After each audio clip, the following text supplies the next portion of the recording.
Welcome to the Monday Night Raw review on the WWE podcast. We're going to dive into all of the details of Monday Night Raw in just a minute, including yet another main event with Becky Lynch versus Asuka. I feel like we've seen that once or twice over the last month. Vince McMahon makes yet another bizarre appearance on WWE television. We get a fatal five-way for the women's championship match to take place at Money in the Bank now that Rhea Ripley is out. We're going to talk about all this and so much more right after this. You got to check out The Mentality Show. If you could be a fly on the wall and could hear how men think and really want to hear what goes on in the minds of everyday men, then you should check out The Mentality Show. Every Wednesday at 6 p.m. on YouTube and Facebook Live. Real men, real talk. The Mentality Show. You can find them anywhere you stream podcasts and YouTube, Facebook, and Instagram. Just look up The Mentality Show. This is WWE superstar Drew McIntyre, and you're listening to the WWE Podcast.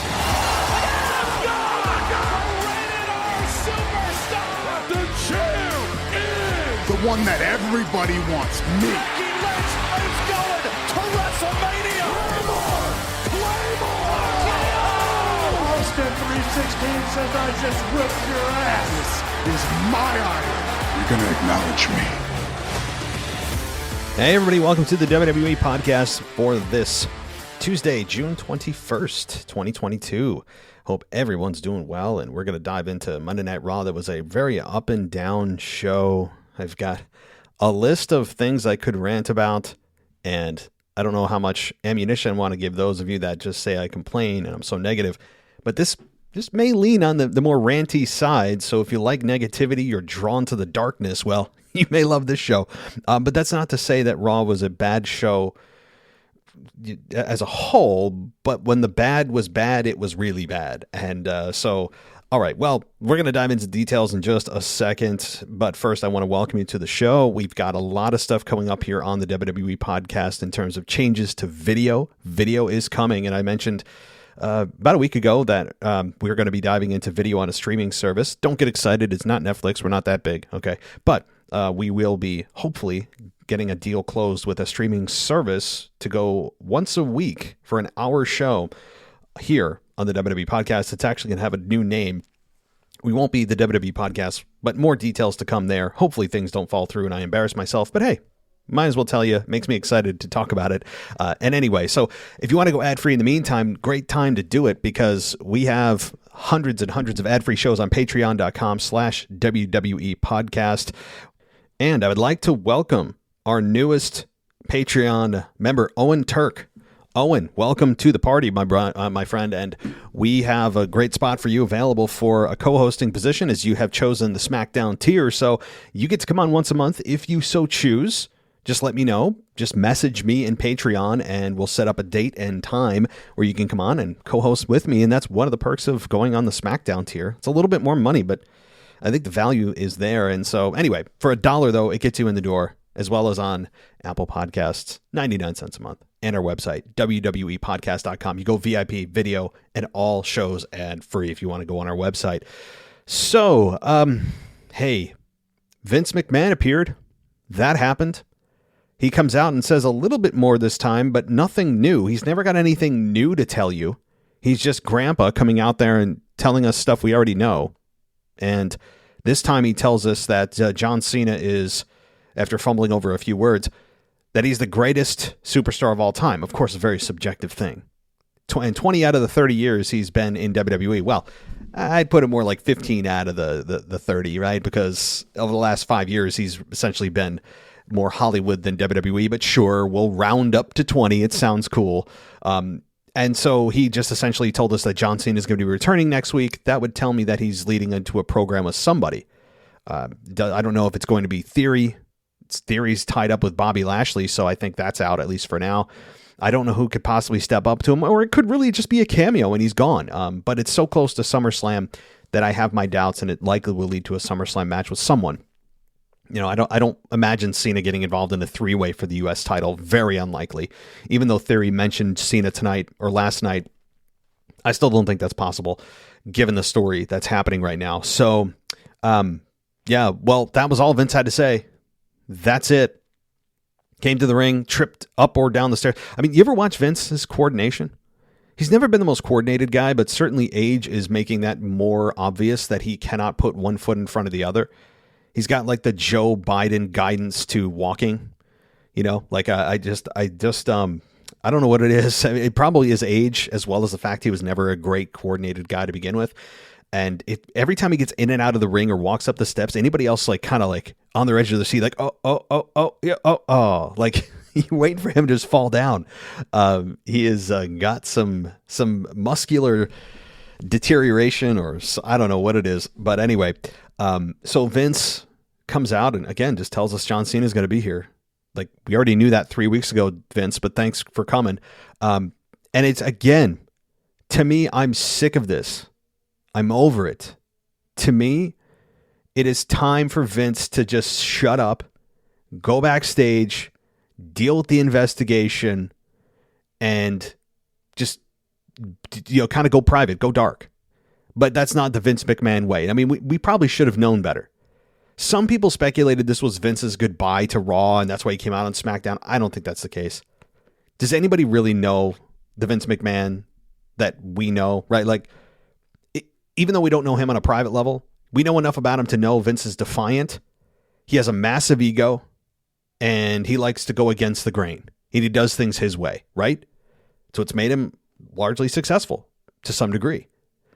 And Vince comes out again, and the crowd continues to cheer for him, which is also odd. And people are continuing to bow to him, which is also odd. You'd imagine that Vince would get a mixed reaction, or I don't know, but Vince is just getting it's like 90% cheers, if not higher. And you hear some boos, but they get drowned out quick. And people are like, they show people in the crowd bowing to him, like they do the Vince bow, or whenever somebody is massively respected for whoever, they were doing a retirement or whatever, that kind of thing.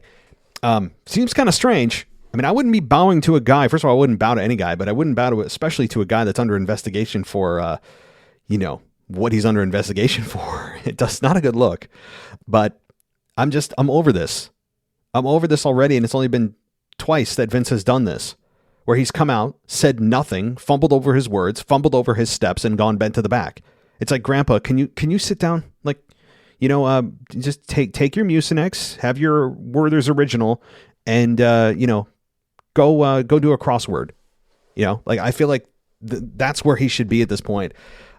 It's nothing wrong with getting old, but he's just not mentally fit to run WWE anymore.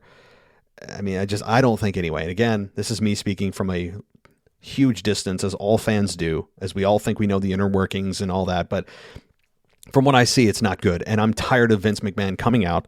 I'm tired of him already, even though it's only been twice, of saying absolutely nothing, almost in a self-fulfilling type of way. I mean, this is all self-fulfillment, or in conjunction with making sure that the stockholders and shareholders see some stability, that Vince is still running the company. All is well. Vince is still here. No need to worry. So he puts himself on camera to create the perception that things are all right, and he feels confident, and it's very self-fulfilling, and he's got nothing to say, but I'm going to come out anyway. It's super annoying, and he's lost his effing mind. I'm done with it. I'm done with this. I want to see what happens if a crowd can kind of band together at one of these events, if Vince kind of makes this a regular thing now to come out and say nothing, where they just boo him. I would love to see that, because I want to see what they do, especially if he's found guilty, which I don't even know if he'd be with the company at that point. And when I say found guilty, he's not, he's not on trial for anything yet, but he certainly is under investigation. And if it does turn up that the investigation has concluded that he indeed paid off these women, and he's found to be, I guess guilty is the best word, then he may indeed step aside. Anthony DeMarco and I covered that last night in the Current State of WWE at length, so I'd really recommend you go check that show out. Anyway, moving on from Vince McMahon, because a whole hell of a lot more happened on Raw. And we got, at the beginning of the show, guys, I'm trying. There are some positive things about this show, I have to say, and we'll get to that. But right now, and I'm going to turn to Bianca Belair, opens show to a very lukewarm reaction. And when you come out on Raw and you're the first person out, you have the advantage of having the freshest crowd, and typically a crowd that is at its peak energy because it's 8 p.m., not 11 p.m. after the show has run its course and people are tired and want to go home. So with the crowd reaction the way it was for Bianca, which was not great, it was okay. That's all you need to know about where Bianca's at right now. And she's coming off much more obnoxious, by the way, too. She, well, of course, has to welcome us to Monday Night Raw. Like, is everybody playing like host of Raw? Is that what this is? I mention this every time, but how does it not annoy you guys? It's one phrase, it's one sentence. I understand that, and the crowd cheers it. But why does everyone need to say it the second they come out? That's the first thing out of their mouth. It is just one of those things, and it's a perfect micro representation of the actual antithesis, the opposite of what WWE tells us about the product we're watching, which is anything could happen, when indeed every single time someone comes out at the beginning of the show and cuts a promo, you know the first thing they're going to say is welcome to Monday Night Raw. Why? Are they the spokesperson, spokesman, spokeswoman for WWE? Are they contractually obligated to say it? It annoys me to no end. I know I'm making a mountain out of a molehill for some of you, but it's a perfect representation of like a much larger issue in WWE. But let's move on. So, she comes out and she talks about she's the greatest and I don't have to get ready. I stay ready, all this stuff. And I'm really starting to turn on Bianca's character, and not in a way that makes me want to see her go away, by the way. I mean, in a way that makes me want to see her turn heel. She doesn't have the go away heat. I think it's just time that she has a bit of a character change. I just think it's time now. Of course, you have Becky as the top heel, and that spot's already filled. But if they ever wanted to have a second one or do a double switch, they could. I think Becky could go right back to being a babyface, and maybe that's where they're headed. I'll dive into that later too. But at the beginning of the show, Rhea Ripley, as had announced by Bianca that Rhea was not medically cleared to compete at the Money in the Bank event. So we don't know. I honestly don't know the details of why she's not medically cleared. I mean, I don't know, but it didn't seem too serious, and that she said she'd be ready whenever she returns. So we'll eventually get that match, which tells you that Bianca's not losing the belt at Money in the Bank by proxy, right? So anyway, she announced that, and then of course, just like the good little soldiers in single file line, all standing one behind the other in gorilla. Can't you imagine it? Can't you imagine all 5 of these women sitting or standing in the gorilla position backstage? They're in single file. They're waiting their turn to come out, because that's just the way that anytime there's a multi-person match, that's how it's set up, or at least promoted, is that everybody, one after the other, comes out and interrupts each other. I understand why. And there are some situations where that works, but it also gets exhausting. And anyway, look, the second you know that you get the second person come out that's in the match, you're like, oh, here come the other 3, right? Like, it for sure. And so anyway, that's what happened here. And luckily we didn't have to go through the introductions again. They just had their match right here and there, or right there and now. But here's where things again go downhill for me. Now, Bianca Belair, for me, at the beginning, she was playing host. She wasn't playing wrestler. She was playing host, welcoming us to Monday Night Raw, announcing the news about Rhea Ripley, which should not have come from her. It should have come from, WWE officials or the announcers or even their social media feed.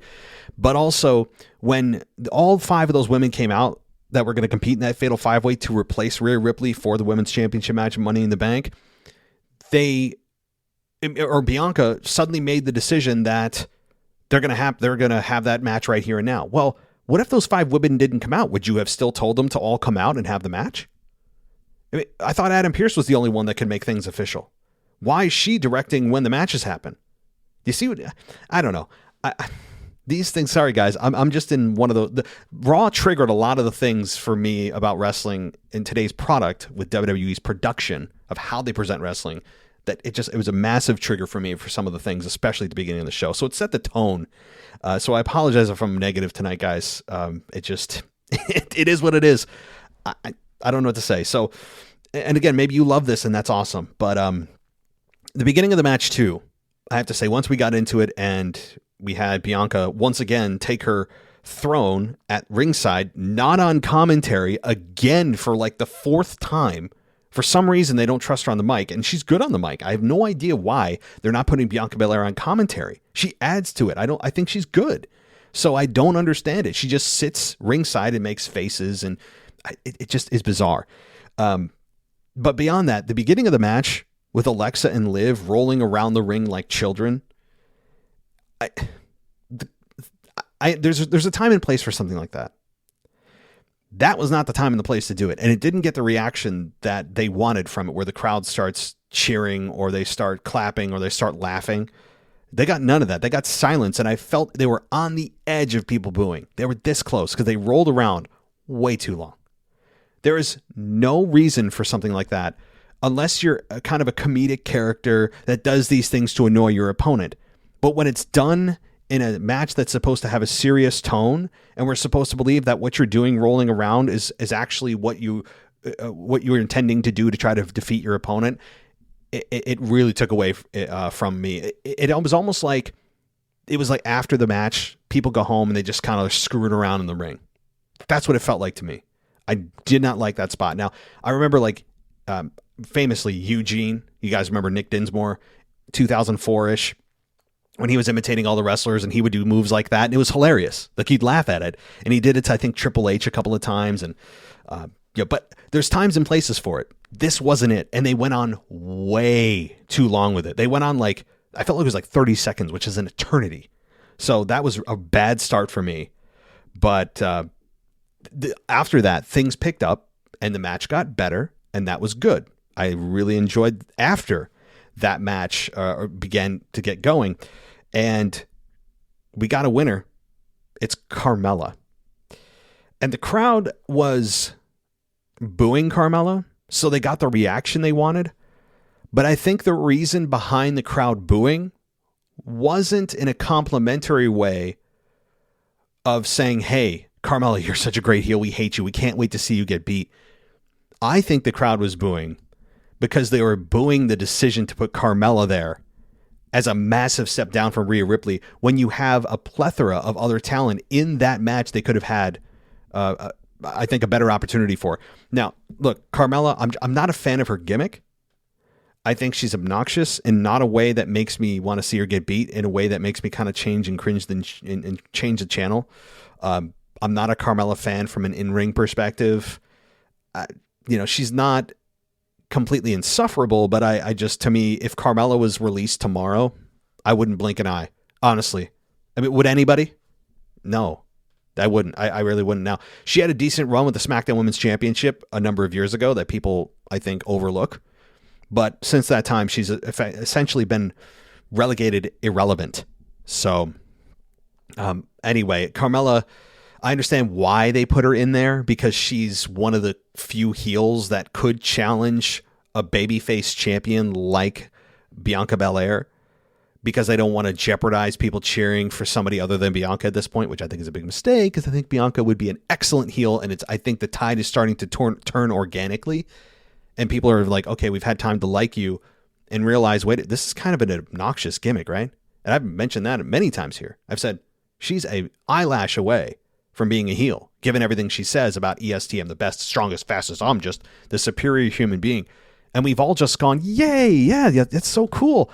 And then I think people are realizing, wait a minute. You're what? You're telling us you're superior to everyone and everything on every level, on every metric? Huh. Interesting. And I think people are starting to kind of turn on that message a little bit if you're listening to the reaction. And plus the fact she just doesn't say much anymore anyway. So, all right. But Carmella wins. I would have loved to have actually seen Alexa Bliss get an opportunity here. I think she actually would have got cheered over Bianca, though. Maybe that's the problem. Or even Liv Morgan. Give her an opportunity. We know whoever's going to challenge her is going to lose. So at least give Morgan another title opportunity. So, all right. Let's see here. Let's move on. Omas versus Riddle happened for a Money in the Bank qualifying match. Riddle was still nursing his sore ribs from SmackDown with Roman Reigns, his SmackDown match with Roman Reigns. After the match, Seth Rollins made his way to the ring and he hit a curb stomp on Riddle. And that was because Riddle called him out in a pre-match promo prior to that. Now, the match between Omas and Riddle, I think was fine. It didn't blow me away. Omas, I think, continues to show progress, if not kind of plateauing and staying where he's at. And I think that's good. Omas, honestly, for his size, what can we expect? You have to change the scale of what is a good match or what athleticism is when you go to a guy with the profile of Omas. Things change. It's not the same as looking at a guy like Riddle in the ring and saying, oh, wow, their match, they have great ability. Omas has to be viewed in a different lens because of his size, and I think he's doing just fine in the ring. And then we had, of course, MVP run his mouth and say that, make references to hanging out with Snoop Dogg and smoking pot and like a Wiz Khalifa or something. Anybody else notice the camera angle too for Omas? I mean, they put the camera at Omas's feet to create the illusion of him being even bigger. He's a towering Nigerian giant, right? Fine. It's what I'm not ranting about it. It was just something I noticed from a production standpoint of them putting the camera at Omas's feet. And nothing really to say as far as negativity there, but just an observation. Okay, so now one thing I'll say about this beyond the matchup, which was fine with Riddle, it was as good I think as it could have been. The finish that Omas has, the double choke bomb, I have no problem with it as far as like it actually being a finishing maneuver. It's essentially a double arm choke slam. Fine. It makes sense given his size and his height. But can he execute it a little cleaner somehow? Because when he executes it, it looks like he's just kind of sloppily tossing the guy to the ground. They need to tighten it up somehow. Maybe have the guy wrap his legs around Omas so it's more of a flat back bump than kind of a toss. I think that would make it look crisper, cleaner, and just look more like a finish. Because sometimes you look at the double choke bomb and you're like, did he just toss him to the ground or was that his finish? Sometimes you're not sure.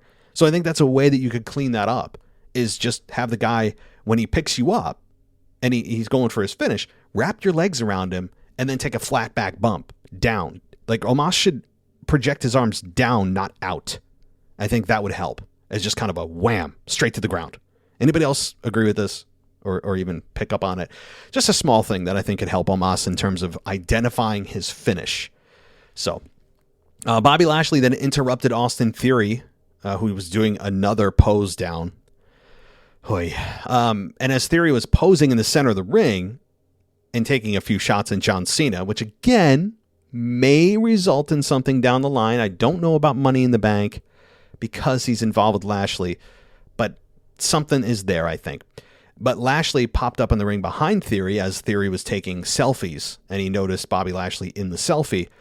And then we got Theory getting hit by a spear from Lashley, and Lashley saying, I'm not asking, I'm demanding, I'm telling you I'm going to take this championship from you. So we'll get more into that as Raw goes on, because there was more that happened. In fact, Lashley appeared for many minutes on Raw. That's a fine thing, and we'll get to that. Angelo Dawkins defeated Jey Uso with a sit-out powerbomb. So again, establishing themselves as real contenders and trying to create the illusion that they could dethrone the Usos, which is a failed illusion attempt, because we all know there is zero chance, I think, of the Street Profits defeating the Usos for the unified tag belts. It just doesn't feel right. The Street Profits are barely warm at this point. They're kind of like lukewarm, and it doesn't feel like it's time. They just won them. So, but again, it's to create that momentum and that all important momentum that essentially means nothing in WWE. But okay, let's move on. Elias and Ezekiel had a backstage segment together in very good camera editing. I have to say that they did a nice job creating the illusion that Elias and Ezekiel are two different people. And in fact, I believe it probably actually fooled some people out there. Not the majority, but there's probably some fringe fans that are going, wait a minute. They're probably Googling, Ezekiel really Elias? They did such a good job there that some people are still Googling it and wondering and creating that doubt, which is a credit to the production team. For all the crap I give them, their editing is always top notch. It's like Hollywood level. Sometimes, I mean, they are immensely skilled, and whoever they're hiring in the video editing and production department, they're like world class, so and especially with the video packages that they put together in such short time and everything else, it's really good. And honestly, it has been good for many years. Like throughout the entire existence of WWE, at least since I've been watching since 97, very rarely have I ever said, oh, that was a crappy video package. Almost never. That is one of their constant strong suits, has been video editing and the turnaround time for some of these packages. It's amazing. So props to everyone involved there. All right, moving on. So the Elias thing. So the Elias deal, again, I think the video editing was really good there to try to create the illusion they're two people. Now, you could tell if you look close enough that Elias had a beard that didn't look quite like his hair that he had. It was much more curly and a little scruffy. This beard he had on was as close as they could get, but it wasn't the same type of hair if you look close. I'm sure some of you out there, if you listen to wrestling podcasts, you were probably looking for that kind of thing and seeing how close they could get. But boy, did they do as good of a job as you could imagine. And we had Elias come out for the concert, and Owens interrupted. Elias and Ezekiel were shown, as I said, having a conversation backstage, but Owens was adamant that he's a liar, and he's just, this is garbage, and I've had enough. And of course, it ended in Owens getting a guitar to his back and Elias walking off.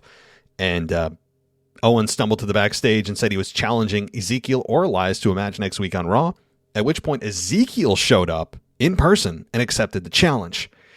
And so it'll be Ezekiel versus Owens next week, which makes sense because Elias, if he were to actually have a match, some of his hair and coverings may come off, and that wouldn't obviously work for this story.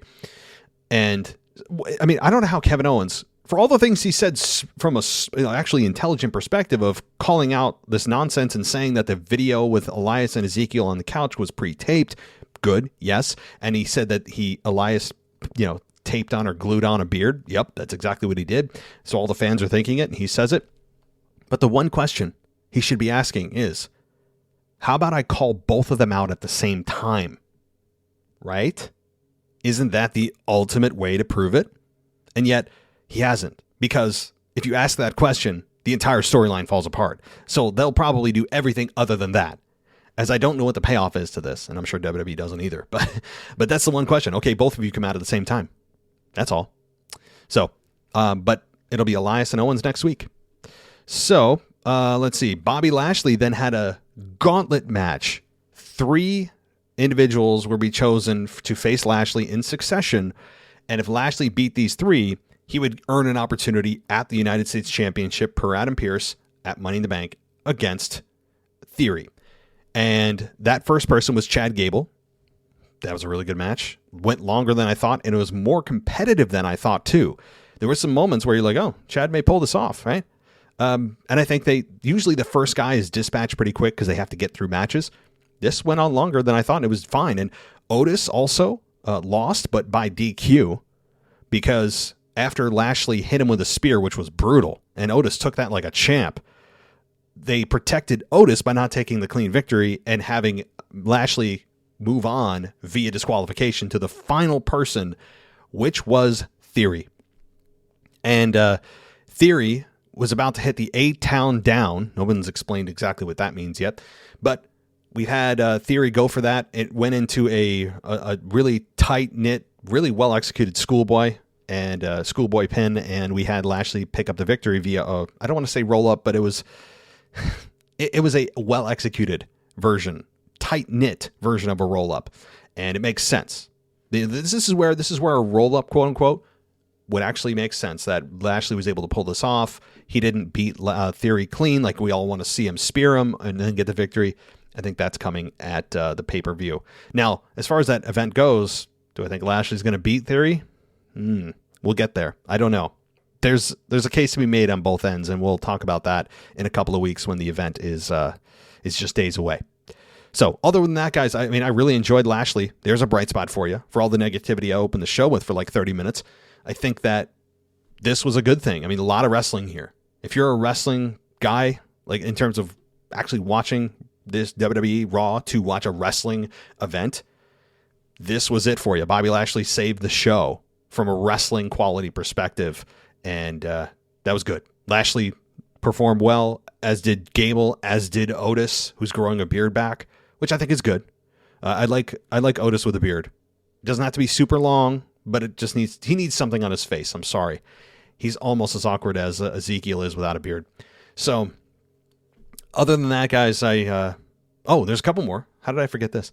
AJ Styles defeats Champa, take your pronunciation pick, after a phenomenal forearm, and then the match came about after Styles attacked Miz during Miz TV, and Champa blindsided Styles. Now, they can't go a Raw without Miz TV, can they? I mean, it's really just beyond overused, but they won't stop using it because they use it for everything, and they know that it's kind of a catch-all, and it can be molded into anything they need it to be, which is, I understand why they do it, but I'm done with it. So anyway, AJ Styles defeats Champa, so AJ continues to show you where he's at in WWE's eyes. Upper tier, but not the top tier. Champa at least gets to work with somebody of world-class ability, like AJ. Good stuff. I would love to see this match actually have more meaning. I wish they didn't get to this match right away, because I think there's actually something you could build here. There was just no story. Nothing other than, Ciampa's just been blindsiding people. That's like, if you didn't watch Ciampa in NXT, you would have no idea about what he's here for, other than he likes to blindside people. That's it. I mean, they've done nothing with Ciampa other than use him as kind of this guy that's from NXT, and he hits people from behind. It's kind of crazy, given where Ciampa was in NXT. I mean, he was like the man for a while. Okay, then I feel like I've been saying this for just weeks and weeks, other than last week's pose down. Again, Asuka versus Becky Lynch in the main event of the show, where Becky was complaining to Adam Pearce earlier that she lost the Fatal 5-Way, and that she, what's going on around here? I deserve to be in the Money in the Bank. You guys need me in the Money in the Bank. Adam Pearce caves. Apparently that's all you got to do is just whine to him, and he grants you a match, because that's how the world works. And Asuka beats Becky Lynch in what was a 10-minute decent match. No complaints. I mean, you know what kind of quality you're going to get, which is high quality wrestling. So there's no problem there. And Lynch was upset, and after her loss, she started throwing things everywhere, and she had a big tantrum at the end of the match. Asuka beat Becky with a kick. I like how they're using kicks, as you notice, to finish matches. It actually was the same, a similar maneuver done by Carmella to beat or to win her match in the Fatal 5-Way was a kick. This second women's match ended in a kick. So good. They're establishing that kicks to the face can actually end a matchup. Amazing, isn't it? It's amazing, but it makes sense. So I'm not complaining about that. I'm complimenting that, because it's a good way to reestablish something that should never have been a transition move back to a finish. So good stuff there. And I'm very interested to see where they go with Becky Lynch, because now she's on a downward spiral. Like, she's in the spiral of the downward spiral. And I don't mean that in a way that WWE's burying her. More like they're developing her into something else. She's in transition right now. This is the first massive losing streak that she's had since she slapped Charlotte at SummerSlam 3-4 years ago and turned babyface when they were supposed to turn her heel. The most famous babyface heel turn of all time, if that makes sense. And turned her into one of the hottest stars in wrestling, if not the hottest star in wrestling. So since that time, this is her biggest losing streak. And she's continuing to freak out and say, what's going on here? What the hell's going on? Why am I not getting this opportunity, that opportunity? She continues to lose, throw things, have a tantrum, look depressed. I'm interested in where they're going with this. I don't know what the end game is. Again, I don't know if WWE knows. I have my doubts, but I'm interested. I want to see what the next step is for Becky. Does she continue down this path of darkness? Does she get drawn to the to Edge's former group, the Judgment Day? Now, we didn't see them on Raw, which was a shame. We didn't see Edge on Raw. We didn't see any of the Judgment Day on Raw, likely because of Rhea's injury, which I still don't know the details of. Some of you may. But which is really a shame given where the Judgment Day was and where they were going, and I thought they were going. Edge gets disbanded and banished. Rhea then gets injured, and the whole thing just collapses, and they're not on Raw. I mean, imagine 3 weeks ago if you told us that the Judgment Day won't be on Raw in 3 weeks. You'd be like, what? No. And here we are. It's amazing. But anyway, so I think, as we get closer to Money in the Bank, maybe Edge returns and interferes and the crowd cheers and he's back to being a babyface, which I think is what they're doing right now. I think it was smart with Edge not coming back the next week with either the old Edge music or just coming out with no music, because absence always erases, not only makes the heart grow fonder, but it always erases how you felt about that person and puts it back to square one. Like, you could take the hottest heel, have them leave for 2 months, and they come back as the biggest babyface. That's just how it works, and I think the time right now is going to be Edge's best friend if they want to truly make him back to a babyface. I mean, look at Triple H. 2002, when he returned to Madison Square Garden, one of the most memorable returns of all time. Now, granted, he was out for like 8 months, but it's the same principle. He left as the hottest, most hated guy in the company, doing an excellent job as a heel, blows his knee out. Then he returns to get a monster, one of the biggest pops of all time. So you take that same principle applied to Edge, and boom, you've got a babyface. The reaction isn't going to be as big, but it's the same premise. So I think that's what they're doing. We'll see if Edge appears at Money in the Bank, but we'll get there when we get there. So that was Monday Night Raw, guys. I really do apologize if this was too negative. I tried to throw some positives in, which was reestablishing kicks as finishes. Asuka and Becky, you can't ever go wrong, but the only thing missing from this main event was Bianca just sitting at ringside making faces. I mean, that's essentially it. We've seen this main event like 8 times in 9 weeks. I'm exaggerating, but it feels like that. The other thing is wrestling heavy, good wrestling from Bobby Lashley and Chad Gable and Otis.